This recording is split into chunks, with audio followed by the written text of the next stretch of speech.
आज मैं अपने घर से मुंबई की स्काईलाइन एंजॉय कर रहा हूँ। पर जब मैं इस शहर में आया था, I was actually ready to stay in a servant quarter. 27 साल की उम्र में मैंने अपनी ड्रीम कार ली। I started a new business. I opened up my own studio. I made sure I travel a lot of countries. मैंने अपने friends और फैमिली के साथ क्वालिटी टाइम भी स्पेंड किया। All of this happened in 2024, but it took me 12 years to make this year happen. After all these years, I know one thing for sure, that there are few things that I know that can help you grow.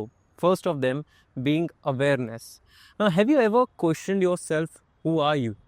आपको कितने पैसे कमाने हैं, आपको travel करना भी है या नहीं, आपको वो लग्जूरियस लाइफ जीनी भी है या नहीं, जो सपने देखते हो आप, क्या वो आपके सपने हैं या फिर आपने इंस्टाग्राम से लिए हैं किसी और के सपने? Because once you have that clear, that will give you a very good direction in life. 2025 शुरू होने से पहले ये सारी चीज़ें लिख लो। आप अपने बारे में क्या सोचते हो, आपके गोल्स क्या हैं, आपकी डेफिनेशन ऑफ सक्सेस क्या है, क्योंकि वो बहुत ज़रूरी है। It is going to give you a clear direction of where you want to go and what do you want to achieve in life. Once you know that, your energies are channelized in the right direction, and for that, start meditating and journaling every day. It will get you emotionally closer to yourself and give you a much clear mindset which will help you grow exponentially. Now once you have the direction और आपको पता है कि आपको करना क्या है, कर्म कर और फल की चिंता मत कर। Continuous efforts without thinking about the consequences or the rewards, that is your way to go. भाई मैं ये नहीं कह रहा हूँ कि आप 2025 में ही सक्सेसफुल हो जाओगे। हो सकता है 2 साल लगे, हो सकता है 10 साल लगे, बट आपका प्रोसेस ज़रूर शुरू हो जाएगा, which is of utmost importance. और ऐसे ना कई दिन आएंगे जब आपको लगेगा कि दुनिया बेकार है, डीमोटिवेटेड फील करोगे, you will think कि things are not working in your favor, and on those days you need to remind yourself why did you start, and every effort you're gonna put, ऊपर वाला देख रहा है and he is going to someday take care of it. Next is start saying no. जैसे ही तुम अपना काम शुरू करोगे, अपनी ज़िंदगी में आगे बढ़ना शुरू करोगे, तुम्हारी दुनिया की सारी डिस्ट्रैक्शंस तुम्हारे पास आ जाएंगी। जो लड़की भाव नहीं दे रही थी, वो लड़की भाव देने लगेगी, अटेंशन देने लगेगी। सारे दोस्त ट्रिप्स प्लान करेंगे, फैमिली में फंक्शंस आ जाएंगे, etcetera etcetera. But you need to be rock solid. You need to have steel balls and say no to all of it. देखो थोड़े टाइम तक कॉम्प्रोमाइज़ करना पड़ेगा, which is very important if you really want to achieve and taste success. But इसका ये मतलब नहीं है कि अपने आप को ज़िंदगी में अलग ही कर दो, अलूफ नहीं करना है। You need to strike a balance, but before you start striking that balance, you really need to attain and experience and learn self-control. Next is to ask for help and seek guidance. हम लड़कों की ना ego बहुत ज़्यादा बड़ी होती है, and we are hesitant in asking for help from others.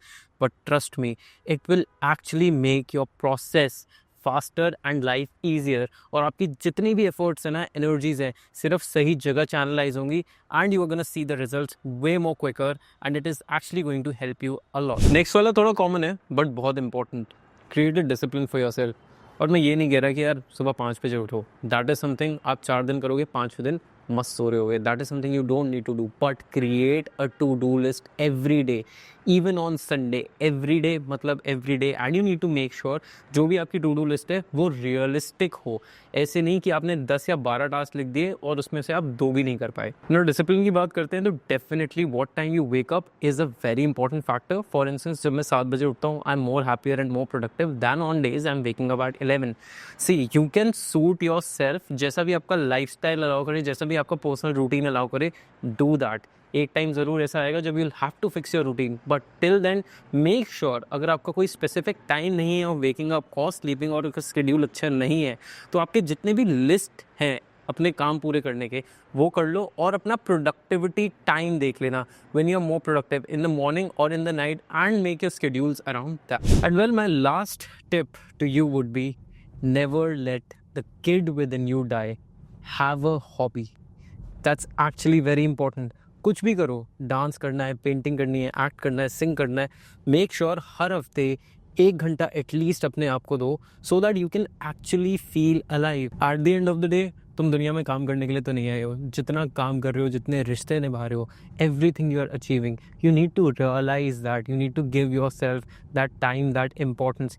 This will actually enhance your overall quality of life. तुम्हारा स्टेट ऑफ माइंड इतना अच्छा रहेगा that you will actually see more productivity in your work as well. So in a nutshell, make sure you have a more balanced life. तुम्हें घूमना है, अपने दोस्तों के साथ चिल करना है. Do everything that you want to make you feel alive. And make sure वो थोड़ी इनोसेंस जो है ना अपनी लाइफ में हमेशा बरकरार रखना. It will take you a long way. अब ऐसे टिप्स तो मेरे पास 100 हैं, बट आपने इतना भी कर लिया ना, trust me, by the end of next year you will thank me and you will not feel कि यार ये साल कहाँ चला गया, because that year you will live well. जितनी भी चीज़ें मैंने बताई हैं they are actually very easy and convenient to follow.